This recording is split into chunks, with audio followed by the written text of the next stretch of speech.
Hello everyone, welcome back to the channel. आज हम लोग डिस्कस करने जा रहे हैं कि जो पायरेक्सिया होता है, फीवर या फिर सडनली बॉडी का टेम्परेचर बढ़ जाता है, हाइपरथर्मिया, वो कैसे होता है एंड उसके पीछे का क्या लॉजिक है कि क्यों होता है। ये सारा का सारा आज हम डिस्कस करेंगे एंड वो कौन से ड्रग्स हैं जो आप रूटीनली लेते हैं, जैसे कि पैरासीटामोल है, वो पायरेक्सिया को कैसे कम करते हैं। पैरासीटामोल के ऊपर मैं ऑलरेडी एक वीडियो बना चुका हूँ, ठीक है। तो हम डिस्कस करते हैं कि पायरेक्सिया होने के पीछे का लॉजिक क्या है। पायरेक्सिया का मतलब क्या होता है? पायरेक्सिया का मतलब होता है बॉडी का तब टेम्परेचर बढ़ जाता है या फिर हाइपरथर्मिया हो जाता है। पायरेक्सिया कब कब देखने के लिए मिलता है? अगर आप एक अपना ही एग्जांपल लेकर देखते हैं तो आपने कब का फीवर अपनी लाइफ के अंदर एक्सपीरियंस किया होगा? जब आपको इन्फेक्शन हो जाता है, कोई भी आपको नज़ला, खांसी, कफ वगैरह हो जाएगा, तब आपको लगता है कि आपकी बॉडी का टेम्परेचर बढ़ गया है, आपको क्या आ गया, बुखार आ गया, फीवर हो गया है। या फिर आपके हाथ में कोई चोट लग जाती है या फिर सर्जरी होती है, उसके अंदर पायरेक्सिया देखा जाता है, ठीक है। तो उसके अंदर क्या होता है, बॉडी का टेम्परेचर बढ़ जाता है। कोई इन्फेक्शन होगा तो बॉडी का टेम्परेचर हमेशा क्या होगा, बढ़ेगा। उसके पीछे का क्या लॉजिक है कि हमेशा टेम्परेचर क्यों बढ़ता है? उसके लिए एक मैकेनिज्म हमेशा फॉलो होता है बॉडी के अंदर। जब भी बॉडी के अंदर इन्फेक्शन होता है, क्या होता है, इन्फेक्शन होता है। इन्फेक्शन मतलब होता है जब भी कोई फॉरेन पार्टिकल, जब भी कोई बैक्टीरिया, कोई भी पैथोजन, कोई भी वायरस बॉडी के अंदर आता है, इन्वेड करता है, चाहे तो वो इन्वेजन ब्लड के थ्रू हो सकती है, जिसको बोला जाता है बैक्टीरीमिया, जिसको बोला जाता है बैक्टीरीमिया, एंड आगे जाके इसको बोला जाता है सेप्टिसीमिया। अगर वो पैथोजन ब्लड के अंदर है तब भी आपका इन्फ्लेमेशन होगा। अगर वो पैथोजन के केमिकल्स आपके टिश्यू के अंदर है, किसके अंदर है, आपके टिश्यू के अंदर है, ठीक है, तब भी क्या होगा, आपका इन्फ्लेमेशन होगा। उस चीज को उस टिश्यू से निकाला जाएगा, ठीक है। तो उस प्रोसीजर को जो कहते हैं वो होता है आपका इन्फ्लेमेशन।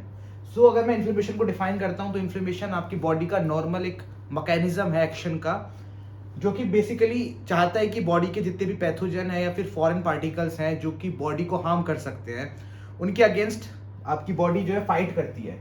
तो वो जो मैकेनिज्म होता है इसको बोला जाता है इन्फ्लेमेशन, ठीक है। अब इन्फ्लेमेशन स्टार्ट कैसे होता है? स्टार्ट करते हैं कि इन्फ्लेमेशन कैसे स्टार्ट होता है। अब उसके लिए मैंने एक एग्जांपल ले लिया कि आपके हाथ पे चोट लग गई है, ठीक है। आपके हाथ में क्या हो गया, चोट लग गई है, इंजरी हो गई है। जैसे हाथ में चोट लग रही है तो उसका मतलब है आपके हाथ से क्या निकल रहा है, खून निकल रहा है, ठीक है। तो जैसे ही खून निकल रहा है, वो ब्लड जो है आपका एक्सपोज हो गया है एनवायरमेंट के लिए, ठीक है। तो बैक्टीरिया और भी सारे पैथोजन क्या करेंगे, आपके ब्लड के अंदर आना शुरू कर देंगे, है ना। ब्लड के अंदर आना शुरू कर देंगे, उस इंजरी वाली साइड पर आना इकट्ठा कर देंगे, ठीक है। एकदम से जो है आपका इन्फ्लेमेशन स्टार्ट हो जाता है। इसी पॉइंट पे आपका क्या होगा, इन्फ्लेमेशन स्टार्ट हो जाएगा। एंड इन्फ्लेमेशन के अंदर जो सबसे पहली चीज देखने के लिए मिलेगी स्टार्ट होते होते, वो होता है आपका न्यूट्रोफिल्स का आना। क्या होगा, आपका न्यूट्रोफिल्स का आना। न्यूट्रोफिल्स क्या होती हैं, आपकी व्हाइट ब्लड सेल्स होती हैं, डब्ल्यूबीसीज होती हैं। न्यूट्रोफिल्स भी होती हैं, मोनोसाइट्स भी होते हैं, लिम्फोसाइट्स भी होते हैं, बहुत सारे डब्ल्यूबीसीज होते हैं। तो सबसे पहला जो आपका डब्ल्यूबीसी आता है उस साइट पर, वो होता है आपका न्यूट्रोफिल। तो न्यूट्रोफिल क्या करता है, आपका जो ब्लड है, एक ब्लड वेसल है और इसके ऊपर एंडोथीलियल सेल है, एंडोथीलियल सेल है, ठीक है। ये कोई ब्लड वेसल है और यहाँ पर जो है इंजरी हो गई है। तो क्या होगा, एकदम से क्या होगा, आपके केमिकल्स निकलना शुरू हो जाते हैं उस वाली साइड से। उन केमिकल्स को बोला जाता है आपका साइटोकाइंस। जैसे यहाँ पर आपका बैक्टीरिया आ गया, जैसे यहाँ पर चोट लग गई है, इंजरी लग गई है, एकदम से बॉडी क्या करती है, केमिकल्स रिलीज करती है, जिनको बोला जाता है साइटोकाइंस। साइटोकाइंस। तो लोकली इनको रिलीज किया जाता है, इन केमिकल मैसेंजर्स को, उनको बोला जाता है साइटोकाइंस। ये साइटोकाइंस जो आपका देखे जाते हैं बेसिकली, जो नॉर्मली होते हैं, वो होते हैं आपके दो टाइप के होते हैं। मैं इनका नाम लिख देता हूं, होता है interleukin 1 and tumour necrotic factor, ठीक है। तो ये दो टाइप के जो है सबसे पहले आपके साइटोकाइंस देखे जाते हैं इस साइड के ऊपर। ये साइटोकाइंस क्या करते हैं, बात करते हैं किससे, आपकी एंडोथीलियम से। एंडोथीलियम से बात करते हैं कि यहाँ पर जो है चोट लगी है और यहाँ पर किसको भेजो, न्यूट्रोफिल्स को भेजो, न्यूट्रोफिल्स को भेजो, ठीक है। तो न्यूट्रोफिल्स जो है यहाँ आना शुरू हो जाते हैं।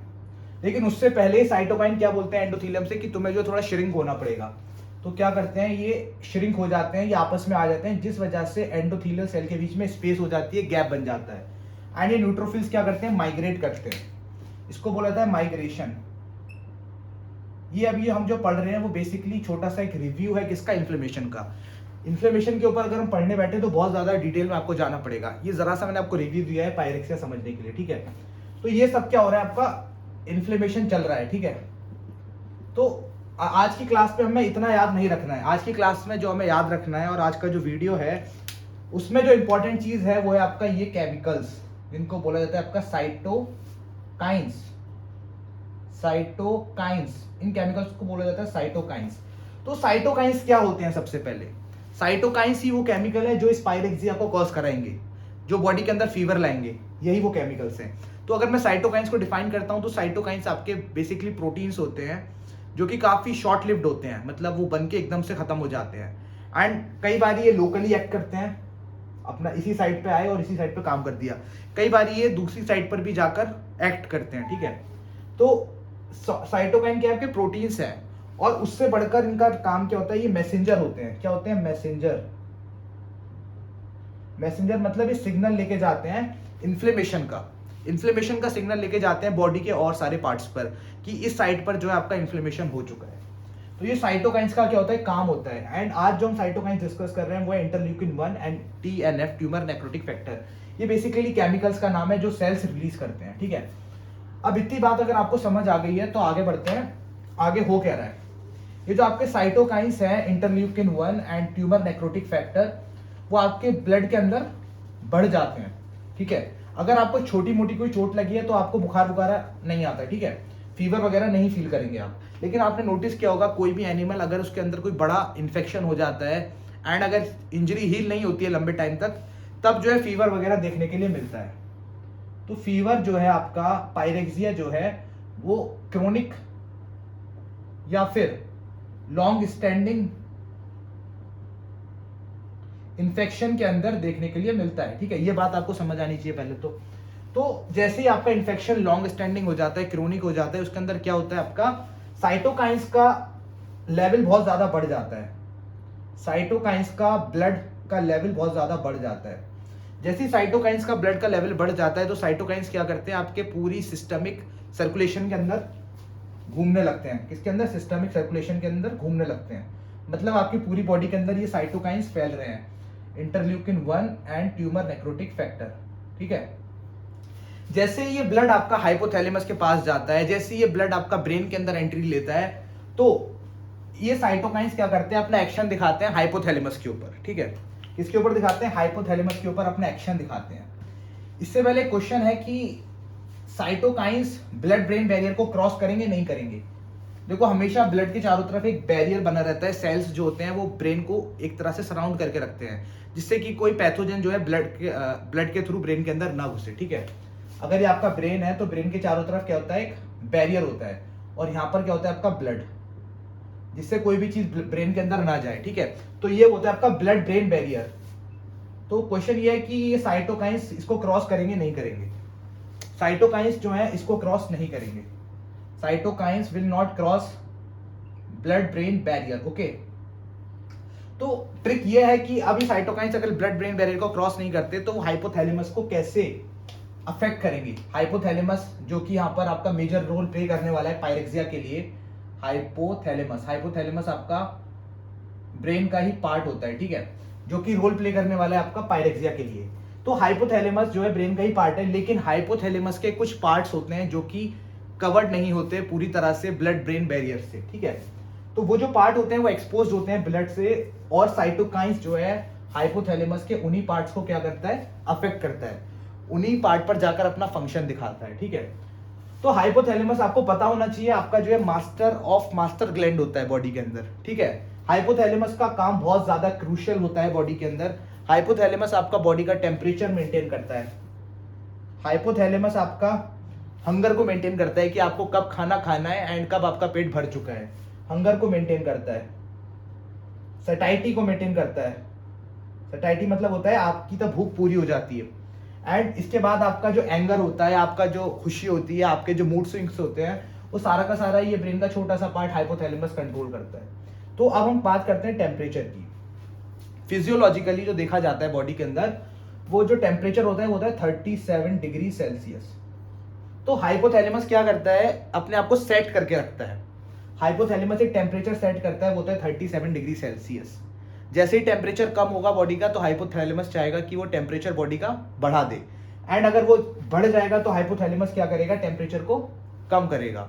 ये काम होता है हाइपोथैलेमस का। तो हाइपोथैलेमस क्या काम कर रहा है, थर्मोस्टेट। आपने एसी देखा होगा, एसी के अंदर एक थर्मोस्टेट होता है। अगर आप एसी के अंदर टेम्परेचर को सेट कर देते हैं और टेम्परेचर जैसे ही बढ़ता है रूम का, जैसी गर्मी होने लगती है, वैसे ही वो एसी क्या करता है, उसको गर्म ठंडा कर देता है। जैसी ठंड ज्यादा होने लगती है आपका एसी जो है उसको गर्म कर देता है। तो वो एसी क्या कर रहा है, थर्मोस्टेट जैसा काम कर रहा है। एसी के अंदर एक मशीन फिट है जिसको बोला जाता है थर्मोस्टेट, एंड गॉड ने एक हमारे ऊपर मशीनरी डाल दी है ब्रेन के अंदर, वो आपका हाइपोथैलेमस है। तो हाइपोथैलेमस आपका नेचुरल थर्मोस्टेट है, एंड ये सेट करके रखता है बॉडी का टेम्परेचर 37 डिग्री सेल्सियस।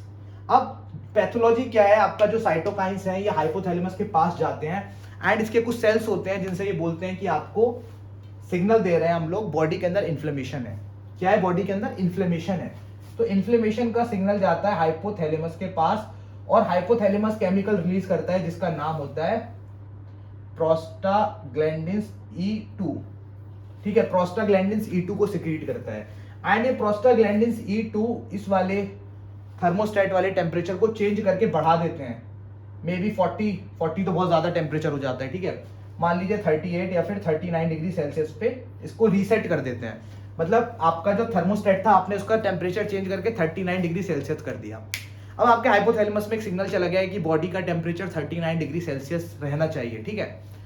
अब बॉडी का टेम्परेचर क्या था, ऑलरेडी 37 डिग्री सेल्सियस था, एंड हाइपोथैलेमस को क्या चाहिए कि 39 हो जाए कैसे भी। तो आपकी बॉडी के अंदर फिजियोलॉजिकल मैकेनिज्म होते हैं जिस वजह से अब टेम्परेचर को बढ़ाया जाएगा। एंड टेम्परेचर बढ़ाने का सबसे आसान तरीका क्या है कि आप हीट जनरेट करा दें। बॉडी के अंदर हीट जनरेट होना शुरू हो जाती है। हाइपोथैलेमस वो कैसे कराता है, वो कराता है आपकी मसल्स का कॉन्ट्रैक्शन बहुत ज्यादा करा देता है, शिवरिंग होने लगती है बॉडी के अंदर, आपकी बॉडी कांपने लगती है। किसी भी एनिमल की तो बॉडी कांपने लगती है तो समझ जाइए कि उसकी मसल्स कॉन्ट्रैक्ट हो रही है बहुत ज्यादा, जिस वजह से हीट जनरेट हो रही है। बॉडी के अंदर हीट जनरेट होगी आपका शिवरिंग से। दूसरा प्रोसेस क्या हो सकता है कि आप हीट को जाने से रोक सकें, आप हीट को रोक दें। तो वो कैसे होगा, आपका जो ब्लड वेसल्स होता है, जो पेरिफेरल जो होते हैं, क्यूटेनियस ब्लड वेसल्स होती हैं, उनको कंस्ट्रिक्ट करा दें। तब क्यूटेनियस ब्लड वेसल्स आपका कंस्ट्रिक्ट हो जाएंगी तो क्या होगा, आपका ब्लड का flow on the body surface कम हो जाएगा। बॉडी सरफेस से क्या होता है, हीट लॉस होता है। तब बॉडी सरफेस पर आपका ब्लड नहीं जाएगा तो हीट लॉस नहीं होगा, एंड आपका हीट स्टोर हो जाएगी बॉडी के अंदर। तो दो मैकेनिज्म से आपका हाइपोथैलेमस क्या कर रहा है, स्टोर कर रहा है हीट को, शिवरिंग, एंड आपका ब्लड वेसल्स को कंस्ट्रिक्ट कर देता है क्यूटेनियस वैल्यू को, ठीक है, जो आपकी स्किन के ऊपर होती है। अब क्या होता है, आपका टेम्परेचर क्या होता है, बढ़ना शुरू हो जाता है, वो जाता है 39 डिग्री की तरफ। 37 से 39 डिग्री की तरफ आपका क्या हो गया, बॉडी टेम्परेचर हो गया। तो अब आप क्या फील करेंगे, रेस्टलेसनेस फील करेंगे कि आपको लगेगा कि यार मेरे को आ गया बुखार। तो ये जो पायरेक्सिया है अब आपकी बॉडी के अंदर आ चुका है कंप्लीटली। अब बोलते हैं कि हमें आ गया बुखार, अब आ गया फीवर। इस सबसे पहले एक जो मेजर क्वेश्चन है मेरा वो ये है कि इन्फ्लेमेशन क्यों चाहता है कि बॉडी का टेम्परेचर बढ़े। मतलब ऊपर वाले ने क्या सोचकर बताया होगा हाइपोथैलेमस को कि इन्फ्लेमेशन में बॉडी का टेम्परेचर बढ़ना चाहिए। आइए इसे समझते हैं।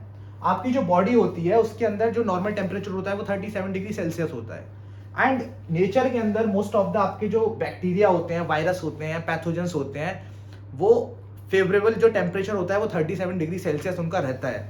मतलब 37 डिग्री सेल्सियस पे उनका जो रेप्लिकेशन होगा, उनका जो प्रोलिफरेशन होगा, उनका जो मल्टीप्लिकेशन होगा बहुत ज्यादा होगा, ठीक है। तब ज्यादा होगा तो मतलब उनकी जो वायरुलेंस वाली टेंडेंसी है, उनकी जो इन्फेक्टिव फॉर्म है वो बहुत ज्यादा आपकी बॉडी को इफेक्ट करेगी। लेकिन जब आपकी बॉडी ने टेम्परेचर बढ़ा दिया तो उस टेम्परेचर पर ये ग्रो नहीं कर पाएंगे। क्या होगा, इनकी ग्रोथ इनहिबिट हो जाएगी। इनहिबिट हो जाएगी किसकी ग्रोथ, पैथोजेंस की ग्रोथ, बैक्टीरिया, वायरस, एंड आपका और भी पैथोजेंस की ग्रोथ क्या हो जाएगी, कम हो जाएगी। तो जैसी टेम्परेचर बढ़ा दिया तो ये ग्रोथ इनहिबिट हो गई। बॉडी को पता था कि अगर मैं टेम्परेचर बढ़ा दूंगा तो ऐसा होना है, इसलिए ऑलरेडी हाइपोथैलेमस ने क्या करा, टेम्परेचर बढ़ा दिया साइटोकाइंस के इन्फ्लुएंस में आकर, ठीक है। तो एक बात ये आपको समझ आ जानी चाहिए आज पूरी तरह से कि टेम्परेचर कैसे बढ़ता है। अब टेम्परेचर तब बढ़ गया, पायरेक्सिया हो गया, तो आपने सुना होगा कि बुखार के अंदर आप पैरासीटामोल खाते हैं। पैरासीटामोल खाते हैं जो कि ड्रग है, किस क्लास का, उसकी क्लास होती है non steroidal anti inflammatory drugs, NSAID, जिसके अंदर और भी दवा आती है, नीमोस्लाइड हो गया आपका, एस्प्रिन हो गया, पैरासीटामोल हो गया, ठीक है। तो ये सारी की सारी दवा किस पार्ट पर आपका एक्ट करती है, वो होता है आपका ये वाला पार्ट, ठीक है। प्रोस्टाग्लैंडिन्स के इनहिबिशन को रोका जाता है। ये जो प्रोस्टाग्लैंडिन्स है, प्रोस्टाग्लैंडिन E2, ये आपके प्रोस्टाग्लैंडिन्स होते हैं जो कि सिंथेसाइज होते हैं आपका किससे, एराकिडोनिक एसिड से सिंथेसाइज होते हैं। इस पाथवे को बोला जाता है कॉक्स पाथवे। इसके ऊपर मैंने पूरी अलग से वीडियो बनाई है, आप जाके देख सकते हैं। पैरासीटामोल के अंदर पूरा मैंने समझाया है कि कैसे इनहिबिट करता है। यहाँ पर बस मैं आपको ब्रीफ कर देता हूँ कि ये आपका प्रोस्टाग्लैंडिन्स के सिंथेसिस को रोकता है। जैसे प्रोस्टाग्लैंडिन्स के सिंथेसिस रुकते हैं, वैसे ही हाइपोथैलेमस को ये सिग्नल जाना बंद हो जाता है कि बॉडी का टेम्परेचर बढ़ाना है, एंड बॉडी का टेम्परेचर नॉर्मल आ जाता है, बैक टू नॉर्मल हो जाता है, ठीक है। अब हाइपोथैलेमस की हमने बात कर ली। एक और मैं आपको फिनोमेना बताता हूँ, एनोरेक्सिया। एनोरेक्सिया क्या होता है? एनोरेक्सिया होता है जब किसी इंसान को भूख नहीं लगती है, ठीक है। आपने खाना खा लिया, तब आपको भूख नहीं लग रही है, दैट इज नॉर्मल। आप अगर पेट भर गया, आपको भूख नहीं लगेगी, दैट इज नॉर्मल। लेकिन कई बार ऐसा होता है, आदमी बीमार है, आदमी को भूख नहीं लगती है, उसको बोला जाता है एनोरेक्सिया। एनोरेक्सिया क्यों होता है? क्योंकि आपका जो हाइपोथैलेमस होता है वो आपके हंगर वाले सेंटर को क्या करता है? कंट्रोल करता है। तो जैसे ही आपका फीवर बढ़ने लगता है, तो कहीं ना कहीं आपके सिग्नल्स जो हैं हंगर वाले सेंटर को भी जाते हैं, हंगर वाले सटाइटी सेंटर को, सॉरी सटाइटी वाले सेंटर को जाते हैं। सबसे क्लोज होता है सटाइटी सेंटर। तो आपकी बॉडी के अंदर एक फिनोमेना डेवलप हो जाता है कि मेरा पेट भर चुका है, मेरे को खाना नहीं खाना, जिस वजह से आदमी खाना नहीं खाता है, एंड उस कंडीशन को बोलते हैं एनोरेक्सिया। एंड इसके बाद जो देखा जाता है बॉडी के अंदर, वो होता है आपका वेट लॉस। एनोरेक्सिया मतलब आदमी खाना नहीं खा रहा, उसके बाद क्या होगा? वेट लॉस होना शुरू हो जाएगा। जैसे वेट लॉस होगा, उसके बाद आप देखेंगे कि पेशेंट बिल्कुल लीन हो गया है, थिन हो गया है। जैसे कि देखा जाता है कैंसर पेशेंट्स के अंदर, कैंसर पेशेंट्स को जब आप देखेंगे तो काफी ज्यादा लीन थिन होते हैं, बहुत ज्यादा पतले होते हैं। या फिर कोई पेशेंट है जिसको आपका किडनी फेलियर वगैरह हो गया है, उसके अंदर भी आप पेशेंट को बहुत ज्यादा पतला देखते हैं। वो इसलिए होता है क्योंकि आपका जो वेट लॉस वाला फिनोमेना है वो बहुत ज्यादा आगे जा चुका है, इंटेंस हो चुका है, एंड उस कंडीशन को बोला जाता है कैकेक्सिया। कैकेक्सिया स्पेलिंग का थोड़ा सा देख लेना, ठीक है। कैकेक्सिया बोला जाता है उस कंडीशन को। तो एनोरेक्सिया, कैकेक्सिया, पायरेक्सिया, ये आज आपको समझ आ जाना चाहिए कि क्या है। तो इसलिए आज की क्लास बहुत ज्यादा इंपॉर्टेंट थी। पायरेक्सिया, एनोरेक्सिया, कैकेक्सिया, ठीक है। तो ये सारा का सारा आपके बुखार के अंदर देखा जाता है। एंड बुखार क्यों आता है? आपका इन्फ्लेमेशन की वजह से आता है। इन्फ्लेमेशन के ऊपर मैं बहुत ही जल्दी एक वीडियो लाने वाला हूँ, उसके अंदर हम पूरा इन्फ्लेमेशन समझेंगे कि क्या होता है। तो अब इसी के साथ हम इस वीडियो को खत्म करते हैं एंड बाइंड करते हैं इस टॉपिक को। अभी तक हमने चैनल सब्सक्राइब नहीं किया तो प्लीज चैनल सब्सक्राइब कर देना, और भी ऐसी वीडियोस आती रहेंगी। Thank you for watching, thank you.